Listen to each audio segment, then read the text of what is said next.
Welcome to Season 7 of Sal Silvester on the Future of Leadership. I am Sal Silvester, your host and executive producer of this podcast. I'm thrilled to be with you this season as we focus on how do we elevate our human performance at work. So we're exploring what leaders and people can do to help themselves and others improve their performance at work, almost like an athlete would think about their own training and routines and habits that they create, that they put in place to enhance their performance. Why wouldn't leaders and all of us think about doing the same at work? Today, I'm excited about this episode. It's so important. We're focused on sleep and the impact of sleep, or the lack of it, on productivity. My special guest today is Nicholas Stewart.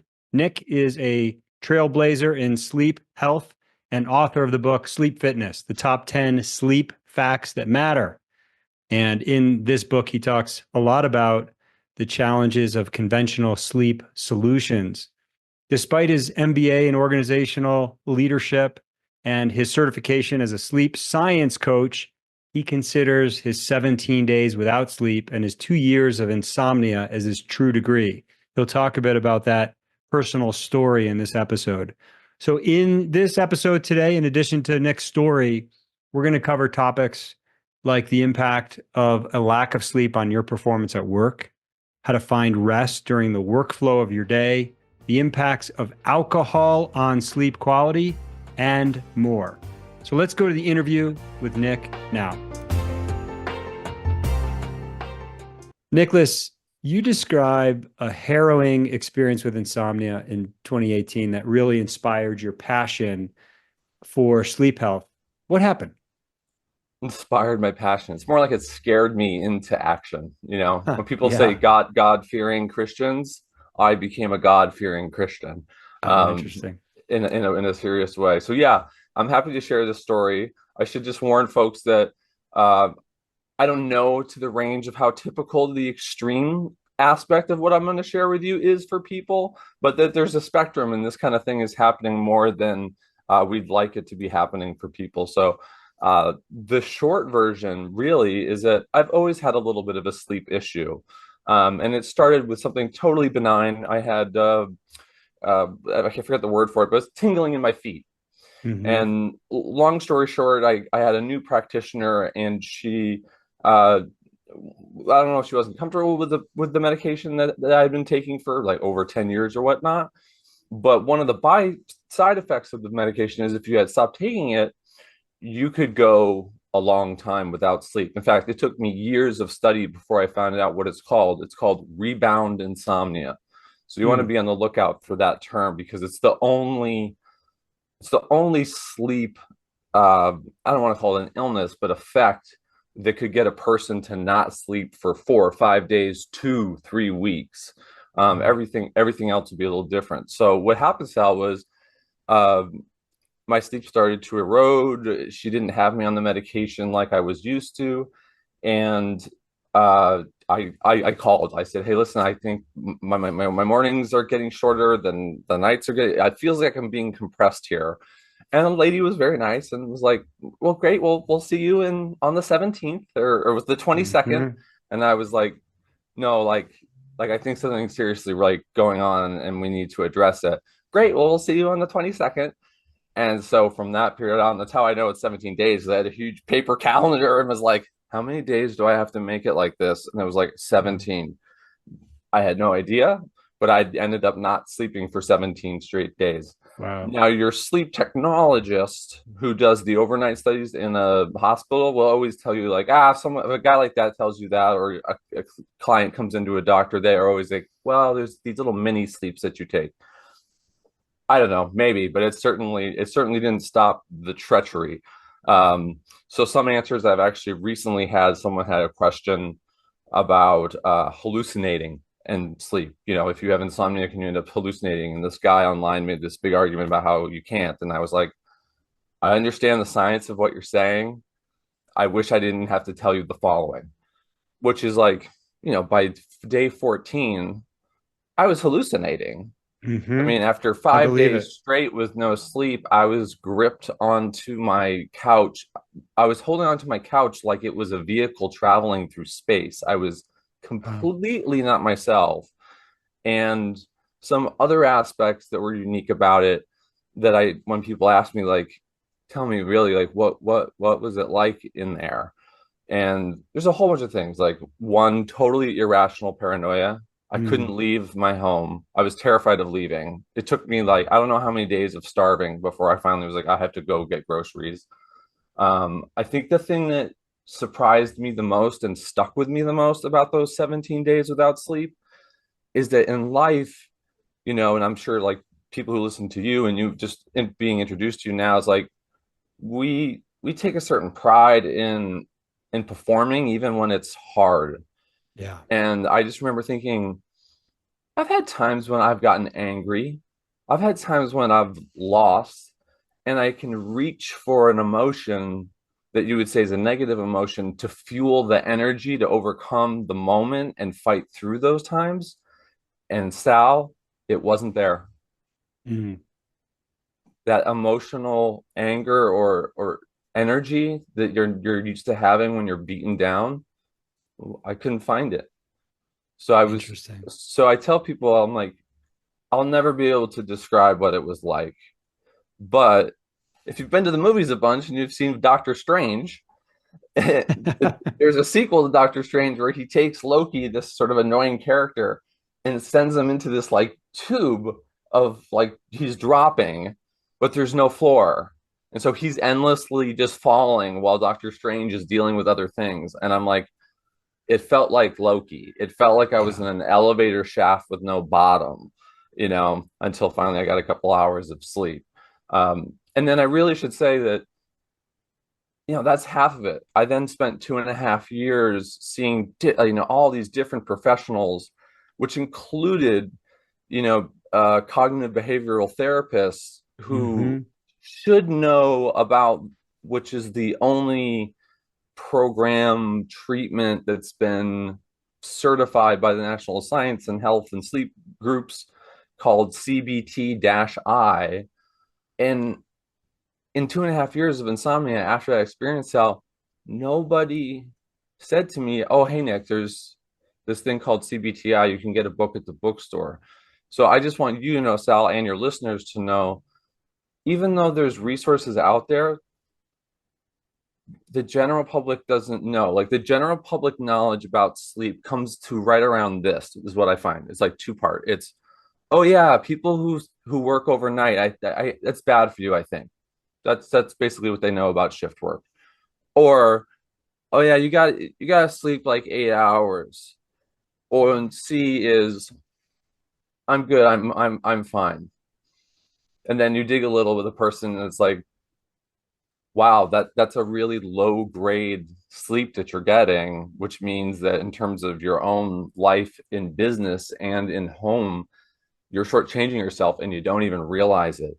So part of the work I do is just being like, resources do exist, serious problems can happen, and be careful that you're not shortchanging yourself out of something that could really change your life. And this isn't to like sing my praises, but when I kind of got online and was like, okay, let's start helping people out. I was like, I should probably do some free one-on-one sessions. It had been a few years since I'd done kind of professional coaching. Um, and so I worked with this one guy. And this is another main point I would say, Sal, is that, and we could talk about this from the book, and I wasn't expecting this, is that there's been a very big reaction to the fact that I'm the guy that's like, oh no. This whole idea of like, oh, Sal, you're here for sleep issues. Okay, we're going to treat you with A, then we're going to move you to box B, and we're going to move you to box C. I came away from 6 years of studying it going, yeah, that's not really how this works. Like Sal could come with a completely different starting issue. And even though maybe three of the things we do with you are the same as Peter, who's on deck, Right. it's not where we start. Yeah. So I had this There's no one, secret. There's no one size fits all approach here. especially in the starting spot. So when we Yeah. talk about how could sleep um, apply to performance, when I was getting ready for your podcast, one guy that came to mind was this first guy that I did a beta test with, and just said, hey, for a testimonial, I'll give you over an hour of a sleep call. First of all, it was hard to get him to get on the call. Now here's a guy who's been suffering with a sleep problem for years, and then he's got another guy going, "Hey, I'll give this to you for free." So there's even a little cultural resistance to working on sleep that I found exists. But eventually, the story goes that I met with him, and Sal was amazing. I had met him through a sales sort of pitch thing. I wish I had recorded his voice during when he was doing work style versus when the two of us got on a Zoom together, because it was like two different people. So it turned out for months, I don't know, close to a year, he would go to sleep at night, and 3 hours in, he would wake up and be totally awake and totally thinking about work and could not get his head out of work. And so we worked together. We came up with like three things that made sense based on his life, and went our separate ways. I checked in with him 4 weeks later. Honestly, I don't even know if I can use this testimonial because it's so over the top in terms of the positive turnaround that I'm like, I don't know if people are going to believe this. But what he ended up saying was like, Nick, oh my God. I mean, number one, I'm sleeping. Like, so like, that's great. Like, I don't wake up anymore. He's like, but I'm engaged during the day, like I'd want to for work. And then I've been shocked to come home and like I'm attentive to the kids at the dinner table and my wife and whatnot. And so to me, I was like, wow, that's how powerful this is. And so to tie back to your original question about my story, I think that's one of the things that puts me apart from some people who help people who work on sleep is when I work with someone, A, it's pretty hard to scare me. I've went 17 days without sleep. So a lot of people are scared to tell you what their problem is. And I'm like, let me just tell you where I'm coming from. I'm not going to be scared of anything that you bring to me, from night terrors to weird dream, whatever it is. Like we can go there. And then second, the model and approach that I use, well, Sal, like I was treating myself. So I'm treating a guy who didn't sleep for 17 nights. I had times where I didn't go 10 nights without sleep. And then I had 2.5 years of certified insomnia. So I I liken it to my background in Eastern philosophy and Eastern traditions around meditation, that this has sort of got baked into me, is that a lot of their traditions don't come with one solution. And so I just sort of intuitively, and if you get a chance, look up this goddess Durga, Durga. She's the one you see that has the at least 8 arms with 8 different tools. And actually, if you look more into it, the tools are masculine weapons. And so my approach, and when people are like, how'd you get out of it? Is like, I started stacking the deck and the odds in my favor to the point where I now realize the only thing stopping it from working is just time. Yeah. So whatever Sal's issue, it might be 4 weeks, it could be 8 weeks.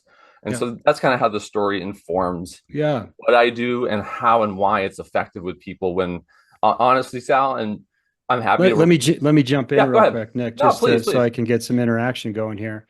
Um, One, just a couple of thoughts based on what you've said. Yeah. Um, I do understand the hallucination piece, and my own Mm. experience with sleep deprivation came when I was going through Ranger School. This is a long time ago, Oh, back in 1993. And so we would go, 8 or 10 days with a total of 8 or 10 hours of sleep over the course of those days. oh, I wow. I guarantee we hallucinated quite frequently in the field throughout that period. So Wow. one, I totally relate to that piece. And then I think, one big takeaway here so far is, look, there's not a one size fits all approach. You're meeting people at the starting point on where they need to be met based on their own specific situation. I want to ask you a question, maybe make the case here. I used to be a I'll sleep when I'm dead kind of guy, right? Just sort of bought into this out hustle culture. And in recent years, I've really pushed against that because I've seen the impacts of lack of sleep on my own performance at work, and also how it impacts people in the workplace when they're not getting enough sleep. Can you talk a little bit about how, like, the impacts of a lack of sleep at work and the impacts of when people are well rested. And then we'll get into maybe some of those habits and strategies that you were, I think, just about to get into with the stacking here. Oh yeah, we can go back to that chart. Yeah. Um, there's tons. So I'm just gonna pick one that's like recent. And I'd say this might be the most common thing that a person would bring up if I could say there was a commonality, and that's an anxiety or a paranoia about my performance at work. Mm. So I'll hear things like, yeah, like I kind of get in my head and think like, does my boss think I'm doing enough? Like, but I'm aware that I am doing enough. You know what's going on, and so that's kind of where the sleep part moves into burnout. Is that when you look at the burnout literature, that's often right. This is a great term, which is productivity guilt. Mm. And when I heard that, I was like, oh my God, that's a huge factor. So What does working that with this, mean? right? It's the idea that it's what you just said. Like if I work until I'm useless and fall asleep, then I've proven that I've matched the necessary productivity of life and work. Mm. Right. And it's a terribly dangerous sort of roller coaster to ride on, as you know, as you can get to these places. So with this gentleman, I said, I listened to what he said. I said, I'll work with you on the sleep for sure.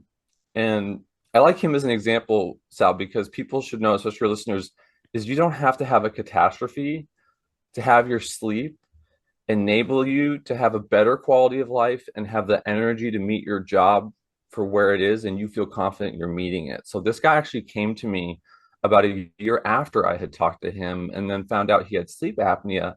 And it finally hit him that like I was going, no, your sleep can be okay, but who in life said that your sleep can't be great? And so Mm. he was ready. I remember the first thing he said to me, he was like, okay, I'm ready to do it. And I knew what he meant. And I was like, cool. So in his program, it's like, how do we make certain things from good to better? But the reason why I Yes. bring him up is that he was super paranoid about, am I being productive enough? And so I said, well, I just worked up to short kind of second phase burnout training. Let me just run you through part of it. And I call it the R triad, which is rest, restoration, and then and sleep is really the third one. Is that that's where you would get this recharge, I guess, is what I would call the third one: rest, Mm-hmm. restoration, and recharge. And funny as it is, and this might be a better place in the future to start clients who are having problems with sleep, is we have an idea, again, back to your question, about what qualifies as work. And so the research, when I researched rest, totally changed the way I thought about rest. Turns out, like if you just after this, Sal, went and lied down on your bed, didn't move your body, and decided I'm not going to do meditation, I'm not going to do anything with my mind, I'm just going to let it wander, it's working. Your mind is still on the job. It is doing what we call in sleep science REM sleep, which for folks who don't know, that happens kind of on the second half of your sleep cycle. And it's in charge of things like you talked about before we got on, like emotional regulation, Mm-hmm. concentration levels. Have I connected the dots between things that are important at work? We live in a culture where we're like constantly getting hit with information. Well, the REM part reorganizes it for you so it's not so distorted. And so when I got on the call with this guy that I'm working with on sleep, after I gave him this quick little burnout training, frankly, he hadn't done a very good job in 3 weeks of doing what we had planned for his sleep plan. It was like, but what he couldn't shut up about, and you could see the smile on his face, was that he had been introducing these little rest and restorative periods during his workflows. And so a part of the agreement was like, work for 30 minutes, 40 minutes, 60 or 90 minutes, have a timer. When that timer goes off, here is the definition of passive rest and what you can do. And here is restorative rest and what you can do. And he just kept smiling, Sal, on the Hmm. call. I'm like trying to get to move on. And he's like, I put the timer on after 40 minutes because he works from home. He's like, I went and then I went outside and I did a resting period, or I lie down on my bed and I just let my mind wander. And of course, and if you've studied the greats, when do they think of their creative ideas? In the shower. It's just like this classic thing, like, oh, you come up with your best ideas in the shower. No, you come up with your best ideas when you give your mind space to just go work on Yeah. its own. So I Right. find just the education piece, Sal, of people being understanding, like, no, no, no, no. When you take time to rest, restore, and recharge in getting the right sleep, I can see why someone would be critical of me in this way, but it's still serving productivity at work. Yeah, for sure. Hey, Yeah. can you tell? So one, I'm hearing a couple messages. One, be proactive. So your sleep might be good right now, but we know there's a very strong connection between being rested and performance at work and in life, frankly, probably show up more effectively Yeah. in your home life as well when you're well rested. But you're saying be proactive about it. Give us a couple of more examples. So let's say I'm working in your typical corporate environment. Maybe I go into the office 3 days a week. How do I find those moments of rest and restorative rest in the workflow of sort of being in a, whether it's a corporate setting or at an office or a work setting? What are some strategies from that vantage point? I think two of the most simple ones right off the bat is one, and this is just from my experience so far of seeing it in clients, is making sure that your working block isn't you just sitting there hammering it out for 3 hours. And what I've also Hmm. found is that Yeah. these same clients who were paranoid about whether they were doing the work they needed to do came back to me later and were like, I realized that Randy, who sits next to me, he's up out of the chair every 30 minutes. I don't know why this whole time I thought I had to be. So take a look around your environment and see when other people are taking rests and whatnot. Yeah. And and so you're not scared to take a break. But I would say immediately the first thing to do is make sure you're not working more than 90 minutes. And if you do, find the most secluded, usually it's a conference room that's not being used, comfortable chair. Now, some places have places you can get in a beanbag and lie down, but Right. I'm gonna assume you're not working there. And just take a seat and for 10 minutes, just let your physical body rest as much as it can. And again, just let your mind go wherever. If it's harping on something at home, fine, let it harp on something at home. It's doing something. So just give yourself that 10 minutes of what I call pure mental and physical passive rest. No, Hmm. number one. Like I said, I Yep. when people that I've worked with do this, it sounds ridiculous. I'm basically going, hey, find a place to do nothing. Right. It's Right. so weird in our culture. And they come back and they're so gleamingly happy with just the joy that they're getting. They're like, and they're more restored. Just taking that 10 minutes, they feel restored when they come back to work. So that's one right out of the gate, like for sure. Um, and then, and the original question was about performance around work. Was that it? Yeah, it was just more of like you're in the middle of a traditional work environment, whether it's a corporate office or some other office. How do you find those Oh, I know what the second one is. moments of rest? By the way, the 90 minutes really speaks to me. What I just we released a podcast earlier in the same season about creating morning routines and how to be productive throughout the day. And to me, there's like this 90-minute chunk where I am super productive, but then my productivity starts to drop after 90 minutes. And I don't know if that's individualized for each person. My gut sense is that it is. So people should try to figure out how long they're productive for. But then for me, it's always a break. My break has been just getting out of my office and walking around the building, maybe sitting outside in the sun for a few minutes if I can, just to get out of this environment. I I think I have in my library two or three books that are specific. This was going to be the second half of my answer, was to do exactly what you're doing. Mm, I have a book that's like the 52 ways to walk. right, The right. the research on walking and its impact on your sleep is right where you want it to be. So you're doing exactly what you Interesting. want to do. So some of the guys that I work with, they're like, "Oh yeah, I made my lunch a half an hour of walking and not just sitting and eating because really it only took me 15 minutes to eat and then I just sat there. Yeah. Now I take a walk for 30 minutes. I'll have guys who've got routines this is one of the most robust plans I've ever put together with a guy. But one of my questions was like, hey, how long does it take for you to get to the gym? And he's like, oh, the guy picks me up. It takes, walking, it takes a half an hour. Great. Walk home from the gym and get that sunlight on you and get Nice. some of that refresh, because he was doing more intense physical exercise. And the research doesn't really support that kind of activity as leading to improvements in your sleep quality. So my Hmm. second answer for you is go for walks that are 25 to 30 minutes long. And I'd say at any time, you Yep. know. And I find these guys are now like, oh yeah, I do my walk in the morning. I use part of my lunch for my walk, and then I do a walk in the mid-afternoon. Perfect. Totally a change, like, Yes.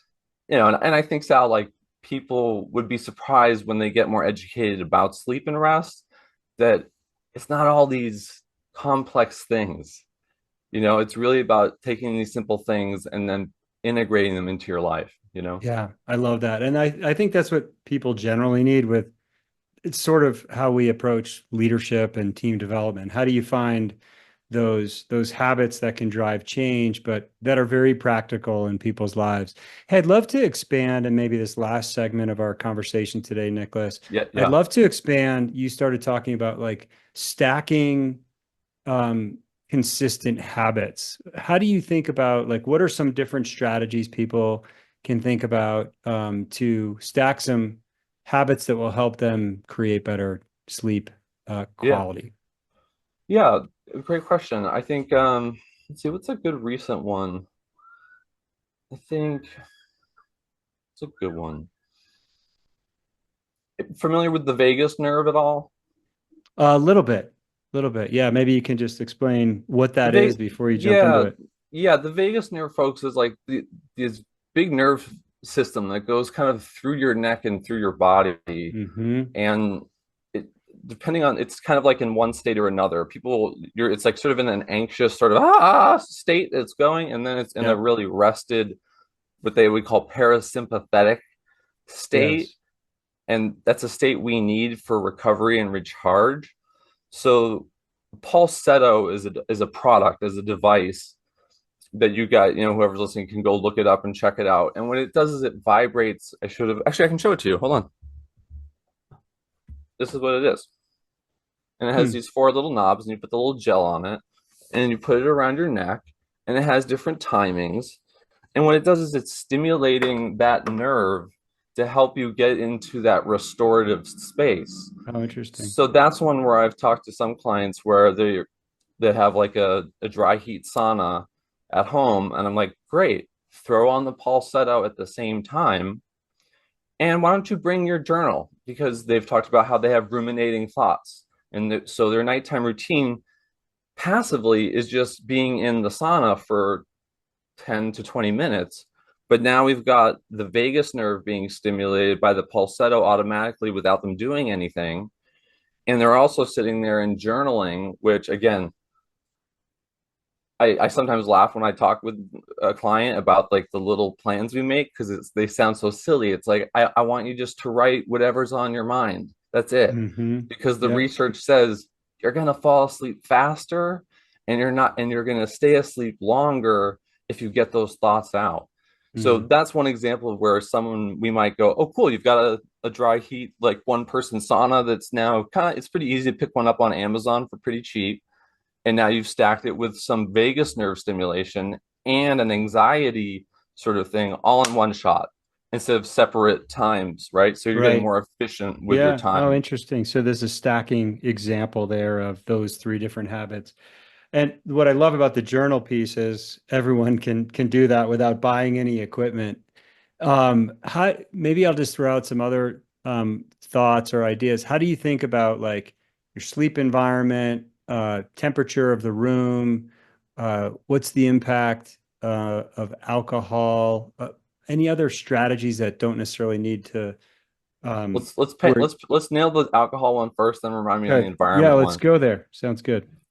I first This is one part joke, one part serious. Here's my strategy for if you like alcohol.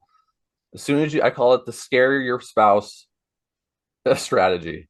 When you get home, head right to the refrigerator, crack open the beer and drink it. And if you need your second one, have it. And even if Melissa, your partner's like, Sal, what are you doing? Randy hasn't even gotten off the bus yet, and you've had 2 beers. You're like, because I plan on getting great sleep for tonight.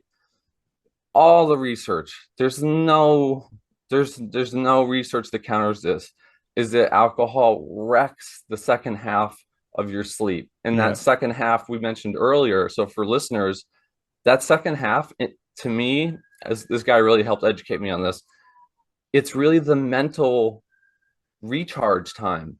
So if you're doing something like having a couple glasses of wine with dinner, you might be forfeiting the quality and necessary time for REM mental restoration sleep to happen. Yes. So if you're going to do your drinking, do it often and early. And at least 3 hours away from the time you're going to go to bed, so it gets through your system. Yeah. Part of what I've heard is alcohol will help you get to sleep, but then the quality of your sleep becomes very poor. I think that's part of what you're saying here. Yeah. And if you are going to have alcohol 3 hours before you go to sleep. Yeah. Or, or if it's an occasion, like it's the holidays, just have the self-knowledge that, okay, we're on vacation. Maybe I won't sleep well tonight, but we're here with all the cousins and the nephews. And so we're here having Christmas Eve, and I'm going to drink. And that's the sacrifice I make. Now, one of my dear, dear close friends, she figured out what you just said, which was, oh, wow, these glasses of wine, I'm finally falling asleep. And I remember checking in with her like 6 to 8 months later, like, hey, you still, hitting the wine to fall asleep? And her no was like, oh, I should have recorded it. It terrified me. She was like, no. I was like, oh, really? She was like, never again. And so I knew then, like for 8 months, that REM sleep of hers was getting destroyed. She's an educator. Right. She needs a sharp mind. So she put that down. For sure. Yeah. So you're missing out potentially on maybe the most important part of your sleep. Of modern day sleep. Maybe that is the most important part of sleep, is that second half REM sleep. Yep. Yeah. What other strategies or advice do you have for people? So we talked about. You said environment. Yeah, environment. Talk a bit about that. You should have me come back. We'll do a whole show on environment. So interesting. So here's where like I'm the black sheep of the sleep community, because I'm like, the standard is CBTI, and one of my big questions for them is, where is any information on environment? It is so important. Your environment cues you to so many things. If you really start to think about it, it's like, when I see that, it reminds me to do whatever.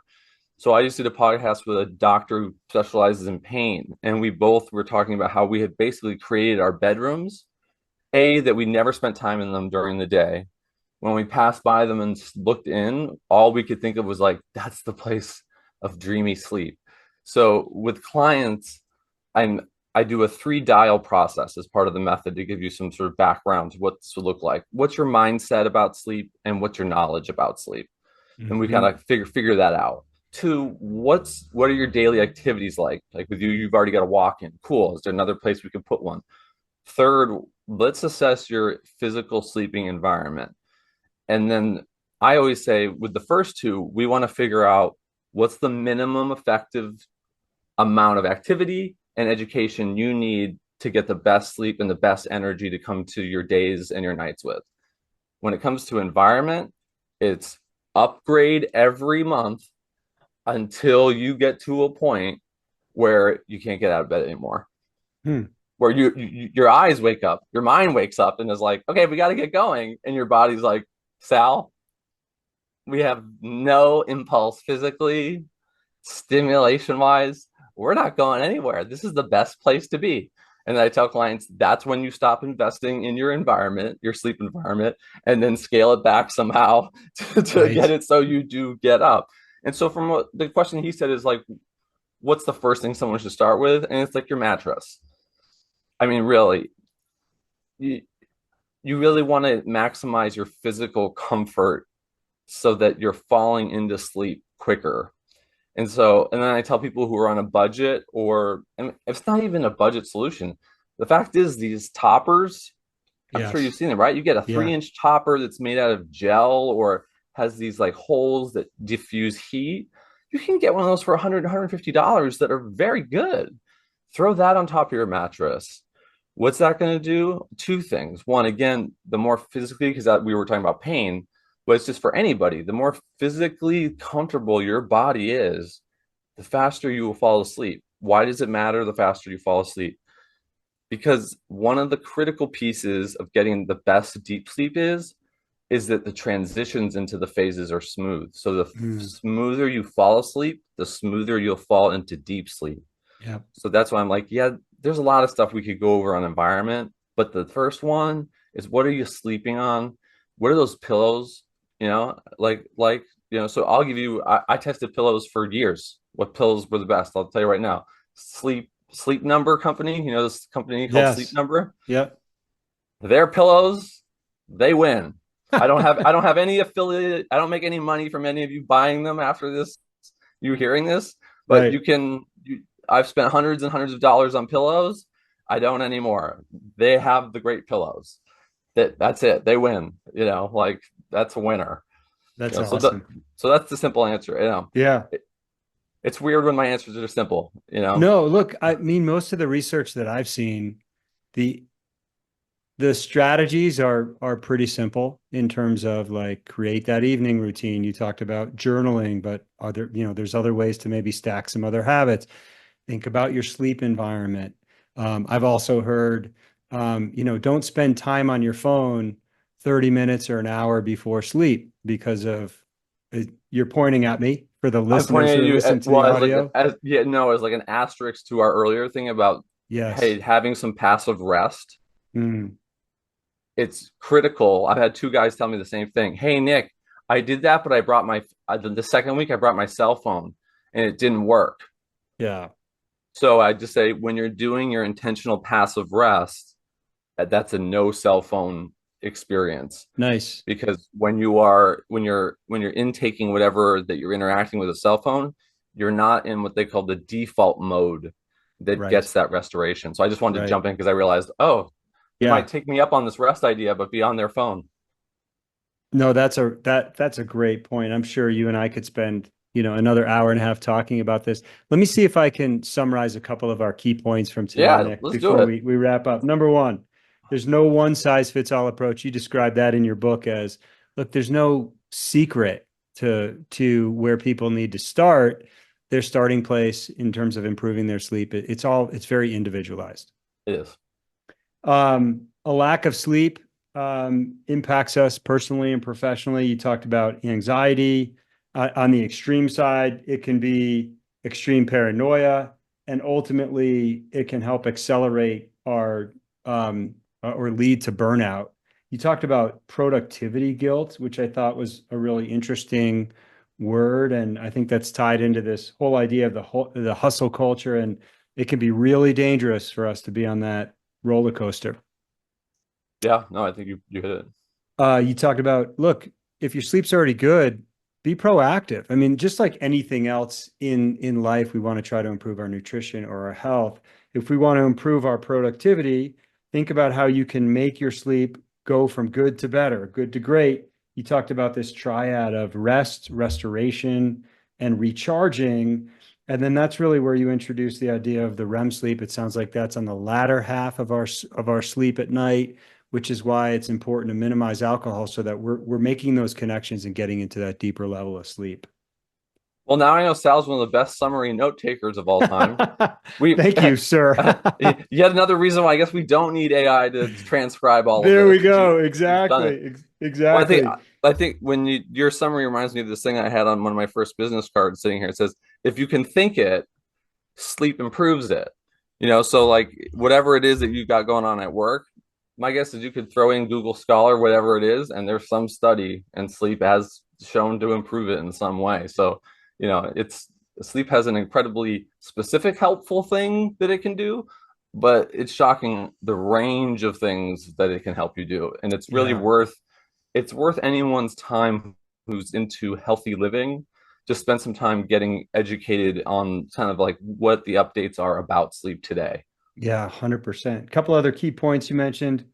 introduce rest and restorative rest throughout the workflow of your day. So think in terms of maybe 90-minute work chunks, and then find a comfortable chair or a conference room away from your work environment where you can let your mind go wherever it needs to go. You talked about the importance of walking. I love to walk at those 90-minute increments without my phone and just kind of restoring my brain function and feeling rested so I can come back in. You talked about stacking some habits. The one particular example you gave was the Pulse Seto device. Is that what you called it? Yep. Falsetto device, along with if people have a sauna and journaling. So you're kind of stacking three habits into one to create some kind of evening routine.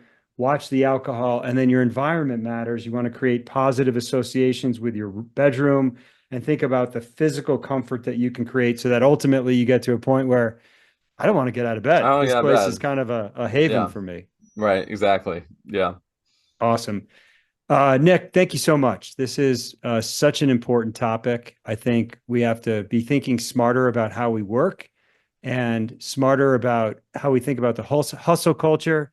Sleep and restoration is a really big part of that. Thanks for joining me today. Thank you so much. I appreciate the time.